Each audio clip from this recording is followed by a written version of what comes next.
Hello everyone, एक बार फिर से आप सभी का स्वागत है make it easy online platform पे। और आज के सेशन में हम लोग डिस्कस करेंगे कि रिसेंटली जो वैकेंसीज आई हैं एचएएल के द्वारा जो रिलीज की गई हैं, जिसमें एमटी और दूसरा आपका डीटी डिजाइन ट्रेनिंग और एक आपका मैनेजमेंट ट्रेनिंग, इस पोस्ट के लिए बहुत सारी वैकेंसीज आई हैं।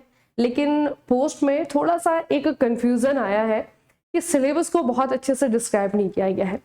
तो सिलेबस का जो टेक्निकल वाला पोर्शन है वो तो लगभग जो है जो गेट का सिलेबस है ना उसके अकॉर्डिंग ही आप लोगों को पढ़ना है। लेकिन जो ज्यादा समस्या है वो है नॉन टेक्निकल वाले सिलेबस के साथ में। तो नॉन टेक्निकल वाले सिलेबस को कैसे ब्रेक डाउन किया जाएगा, कैसे जो है हमें इसकी तैयारी करनी पड़ेगी, कैसे इसकी तैयारी की जाएगी, यही सब बातें आपके साथ में डिस्कस करने वाले हैं। तो स्टार्ट करते हैं इस चीज को। तो अतुल सर भी है मेरे साथ, वो आपको बताएंगे कि एग्जैक्टली जो सेशन है ये आपके लिए कैसे बेनिफिशियल रहेगा। बताइए सर।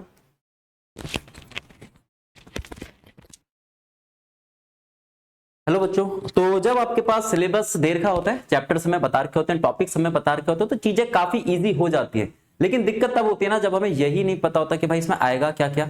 ना ही आपके पास इसमें कुछ हमें पीवाईक्यू मिलते हैं, पिछले पेपर मिलते हैं जहां से हमें पता चल सके कि भाई इस चैप्टर से इतने पूछे जाते हैं। तो काफी ज्यादा दिक्कत हो जाती है, क्योंकि ये जो आपके पास जो भी डेटा हमें मिला है वो मेमोरी बेस्ड है। स्टूडेंट से हम लोगों ने पता करा तो उन्होंने थोड़ा बहुत बताया है कि सर यहाँ से क्वेश्चन बनते हैं, इस टॉपिक के क्वेश्चन बनते हैं, इस तरीके से। ठीक है, तो वही आप लोगों को हम लोग बताएंगे, ताकि अगर आप प्रिपेयर कर रहे हो तो थोड़ा बहुत आप लोगों को एक स्टार्टिंग पॉइंट मिल सके और उसके अकॉर्डिंग आप लोग चीजें क्या कर सको, अपनी प्रिपेयर कर सको। ठीक है, सबसे बड़ी दिक्कत जो है वो है आपके पास कि टेक्निकल का तो सब कुछ दे रखा है, लेकिन नॉन टेक में आपके पास जीएस दे रखी है 20 मार्क्स की, लेकिन क्या कहां से किस तरीके से पूछा जाएगा ये नहीं दे रखा। और उससे भी बड़ी दिक्कत है इंग्लिश और रीजनिंग, ये साथ में ही दे रखा आपके पास 40 मार्क्स का। अब यहां पर आपके पास उन्होंने कैटेगराइज भी नहीं कर रखा कि भाई रीजनिंग कितने आएंगे और आपके पास इंग्लिश कितने आएंगे, तो उसके बारे में भी चर्चा करेंगे। तो सबसे पहले मैम आपको जीएस के बारे में बताएंगी कि कहां से आप चीजें स्टार्ट कर सकते हैं। अगर एग्जाम आपको निकालना है तो चीजें तो भाई स्टार्ट करनी पड़ेगी, टू द पॉइंट आप लोगों को चीजें पढ़नी पड़ेंगी। तो मैम को यहां से मैं हैंड ओवर करता हूं चीजें।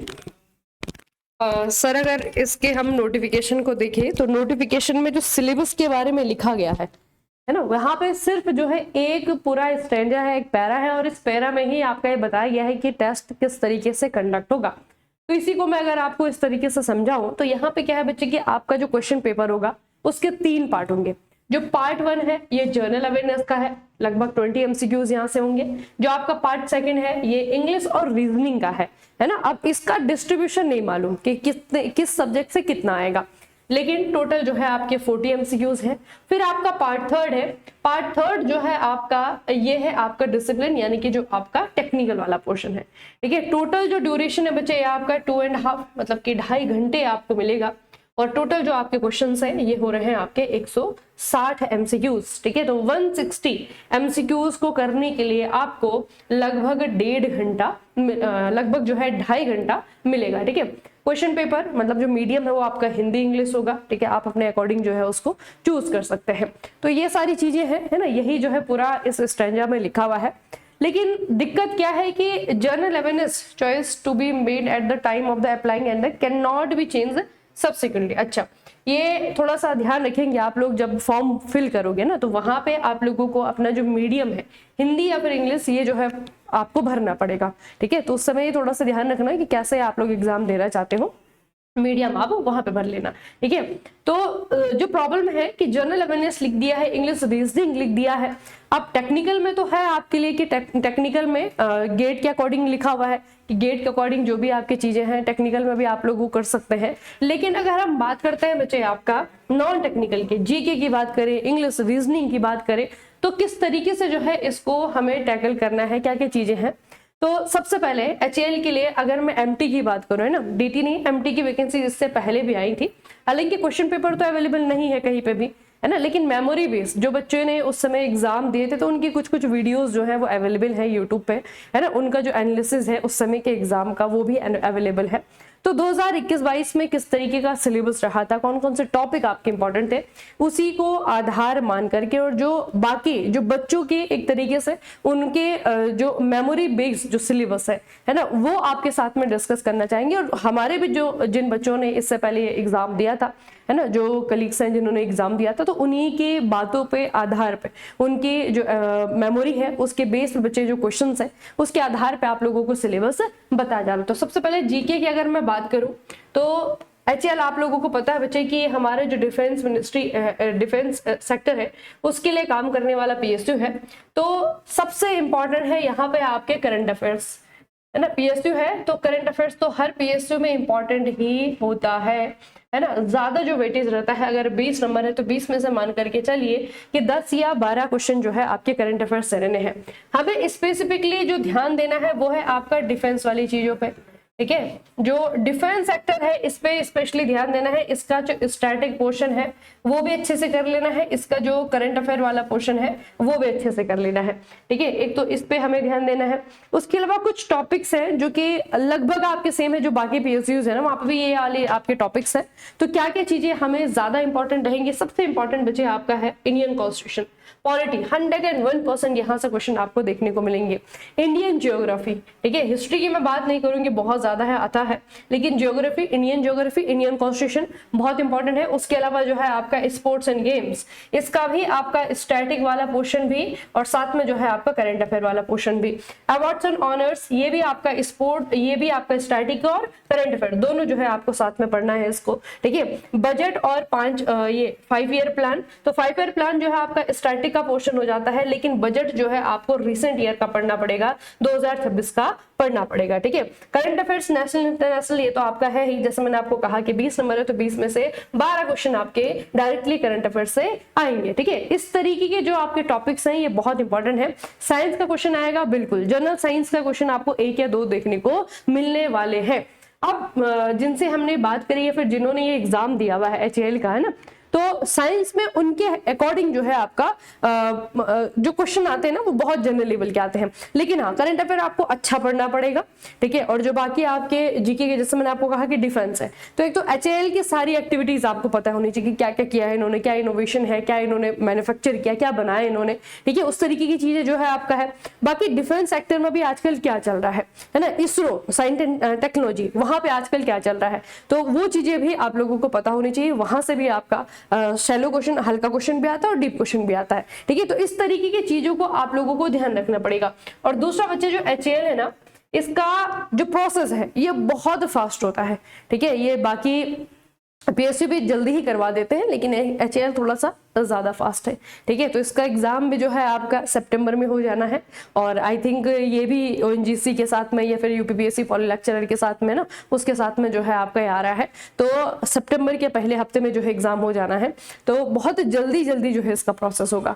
तो जो भी बच्चा पढ़ रहा है, मैं ये कहने के बजाय कि आप जो है पूरा का पूरा पढ़ लो जी के, है ना, उससे अच्छा है कि आप करंट अफेयर पढ़ो और 1-2 टॉपिक जो मैंने आपको बताए हैं इनको आप प्रैक्टिस करो, है ना। जितना ज्यादा कर सकते हो। MCQ की जो PYQs होती है ना, जो आपकी PSU की PYQs होती हैं, वो जो आपकी बुक्स हैं उनको लो, वहां पे किस तरीके के क्वेश्चन पूछे गए हैं उनको देखो, ठीक है। और उसी को जो है क्वेश्चन को प्रैक्टिस करते रहो, उसी लेवल का जो है यहाँ पे आपका आना है। लेकिन हाँ करंट अफेयर अच्छे से पढ़ना है। जो डिफेंस सेक्टर वाला है, जो HAL का इंट्रोडक्शन है, वो हमें अच्छे से करना है, ठीक है। इंडियन ज्योग्राफी से 100% क्वेश्चन आता है। इंडियन कॉन्स्टिट्यूशन यानी कि पॉलिटी से आपका 100% क्वेश्चन आता है, ठीक है। तो ये कुछ चीजें हैं जो कि आपको श्योर क्वेश्चन दिलाएंगे एग्जाम में, तो इन चीजों को बच्चे आप लोगों को करके जाना है। और अगर आप ये सोचो कि हम पहले सर्च करेंगे, फिर जो है हम कंफर्म करेंगे कि अच्छा ये सिलेबस है, उसके बाद में पढ़ने बैठेंगे, फिर जो है आपका रिवीजन करेंगे, फिर प्रैक्टिस करेंगे, तो इतना समय नहीं है।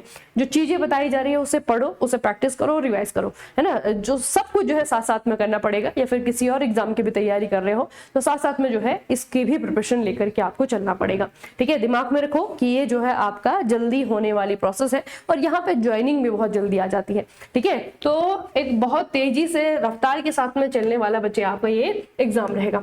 अब बाकी जो आपका 40% का या 40 क्वेश्चन का जो आपका रीजनिंग है, इसमें आपको क्या पढ़ना है ये अतुल सर आपको समझाएंगे कि कैसे कैसे आप लोगों को अपना ओरिएंटेशन तय करना है कि क्या क्या चीजें आपको पढ़नी है।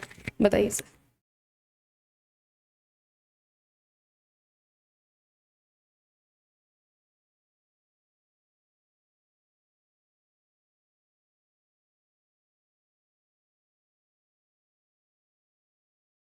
तो मैम ने आपको जीके जीएस के बारे में बता ही दिया कि किन चीजों पर आप लोगों को थोड़ा सा ज्यादा फोकस करना है ना, क्योंकि जहां पर आपके पास सिलेबस लिखा नहीं होता वहां पर आप लोगों को अगर पूरा पढ़ना जाओगे, जीएस तो वैसे भी आपके पास बहुत बड़ा है और जैसे कि मैम ने बताया कि काफी जल्दी आपका एग्जाम हो जाता है इसमें, तो जो मेन टॉपिक्स आप लोग को बताए हैं उन चीज पर ज्यादा आपको फोकस करना, वो सेम मैं भी आपका यही लेकर चलूंगा।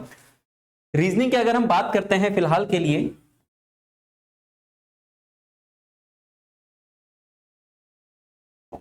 तो रीजनिंग से हम चीजें करेंगे स्टार्ट। तो सबसे पहले अगर मैं बात करूं, मैं मोस्ट इंपॉर्टेंट आप लोग को या फिर वही चैप्टर आप लोगों को मैं बता रहा हूं जिनका हमें पता चल पाए, जो बच्चों ने आपको बताया। हालांकि पढ़ना तो वैसे आप लोग को पूरा ही पड़ेगा, है ना। अगर मैं बात करूं कि आप लोगों को दोनों चीजें पढ़नी है, वर्बल और आपके पास नॉन वर्बल, क्योंकि नॉन वर्बल से भी क्वेश्चन कभी कभार यहाँ पर देखने को मिल जाते हैं। हालांकि काफी टाइम बाद आपका एग्जाम हो रहा है, तो हो सकता है कि चीजें थोड़ी सी और क्या हो जाए, आपकी डिफर हो जाए। तो वर्बल और नॉन वर्बल, हालांकि रीजनिंग का जो आपके पास सिलेबस होता है वो बहुत बड़ा नहीं होता है। आप अगर 0 से भी स्टार्ट करोगे तो आप लोग ये लगा लीजिए कि 20-25 दिन में भी काफी हद तक 80% के आसपास रीजनिंग आप लोग कवर कर लोगे, ठीक है। तो आप लोग ये लेकर भी चल सकते हैं कि हम पूरा का पूरा कवर कर लें, क्योंकि जीएस के तरह नहीं अथा, ये लिमिटेड है, लिमिटेड चीजें ही आप लोग को पढ़नी है। अब कौन कौन सी आपको मेन प्रायोरिटी रखनी है या फिर कहां कहां से आपके क्वेश्चन देखने को मिल सकते हैं जैसे पिछली बार मिला था, तो सबसे इंपॉर्टेंट है आपके पास सीरीज के क्वेश्चन आपको देखने को मिलेंगे। देन आपके पास हो गया कोडिंग डिकोडिंग, कोडिंग डिकोडिंग आपके पास हो गया, डायरेक्शन आपके पास हो गया। मतलब आप अगर देखोगे तो कोई भी अलग नहीं है, जो लगभग आपके पास हर एक एग्जाम में पूछे जाते हैं चैप्टर्स वही है, कुछ भी बहुत ज्यादा अलग नहीं है, बस लेवल का थोड़ा बहुत क्या होता है, खेल होता है, ठीक है। फिर आपके पास हो गया ब्लड रिलेशन,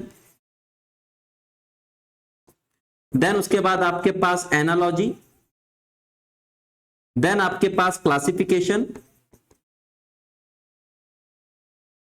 अब ये ध्यान रखना, इन दोनों चैप्टर में एनालॉजी और क्लासिफिकेशन में जो मोस्ट इंपॉर्टेंट है आपके पास वो है लेटर वाले, ठीक है। लेटर एनालॉजी और लेटर आपका क्लासिफिकेशन, ये आपके पास क्या है, इंपॉर्टेंट है। देन सिटिंग अरेंजमेंट,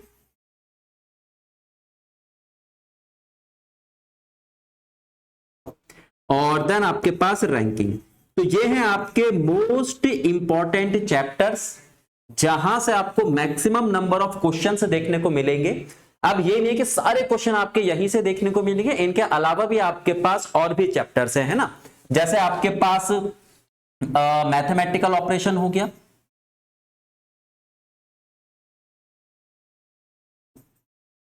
मैथमेटिकल आपके पास ऑपरेशन हो गया, यहां से क्वेश्चन देखने को आपको मिलेंगे। सिलोगिज्म की बात करते हैं तो यहां से भी आपको क्वेश्चन देखने को मिलेंगे। देन आपके पास अगर हम बात करें और जो चैप्टर है आपके पास जैसे अल्फाबेट टेस्ट, यहां से आप लोग को क्वेश्चन देखने को मिलेंगे। लॉजिकल सीक्वेंस, यहां से आप लोग को क्वेश्चन देखने को मिलेंगे।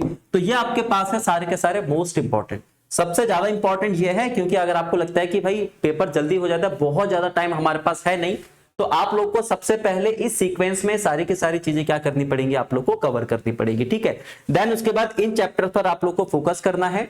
देन आपके पास अगर आपको लगता है कि मेरे पास अभी भी काफी टाइम है, तो जितने भी आपके पास छूटे हुए चैप्टर हैं, जैसे आपके पास डिसीजन मेकिंग वाले हो गए, ये आप लोगों को करने पड़ेंगे, ठीक है। डिसीजन मेकिंग की अगर हम बात करें, देन उसके बाद आपके पास हो गया क्लॉक हो गया, फिर आपके पास कैलेंडर हो गया, देन आपके पास डाइस हो गया। देखो छोड़ना तो कुछ भी नहीं है, लेकिन प्रायोरिटी के हिसाब से आपको चीजों को लेकर चलना है। पिछली बार जो आपके पास एग्जाम हुए थे उनमें इन चैप्टर से मैक्सिमम क्वेश्चन बने थे, तो आपकी बार भी इन्हीं चैप्टर से आप लोगों को मैक्सिमम क्वेश्चन देखने को मिलेंगे।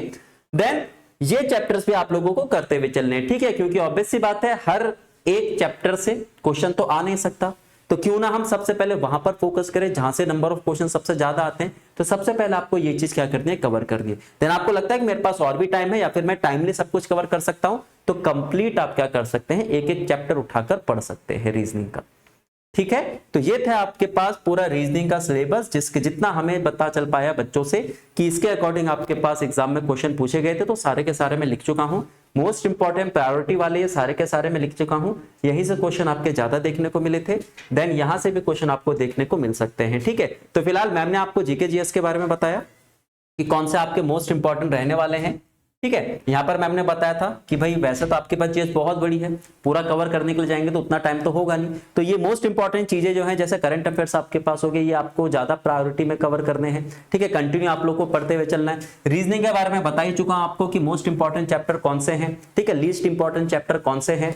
तो फिलहाल आज के सेशन को यहीं पर हम एंड करते हैं। देन कुछ भी अगर सिलेबस के बारे में पता चलता है, कोई भी इंफॉर्मेशन अगर मिलती है तो वो आप लोगों के साथ साझा जरूर की जाएगी। तो इसके लिए आप लोग हमारे चैनल से जुड़ जाइए, make it easy YouTube channel है, वहां पर आप लोग जुड़ सकते हैं। देन कंटिन्यू जो भी आपके पास न्यूज होगी वो आपको हम दे देंगे। ठीक है, तो फिलहाल सेशन को यहीं पे रखते हैं। तो इस सिलेबस के अकॉर्डिंग आप लोग चीजों को तैयार कीजिए। अगर आप सोच रहे हो कि ये वाला फॉर्म भरा जाए, तो भाई फॉर्म भरने से कुछ नहीं होगा, आप लोगों को सिलेबस भी कवर करना पड़ेगा। अगर सिलेक्शन चाहिए तो चीजें आप लोगों को क्या करनी पड़ेगी, बहुत बढ़िया तरीके से कवर करनी पड़ेगी। ठीक है, तो मिलते हैं आपसे अगले सेशन में। Okay, thank you.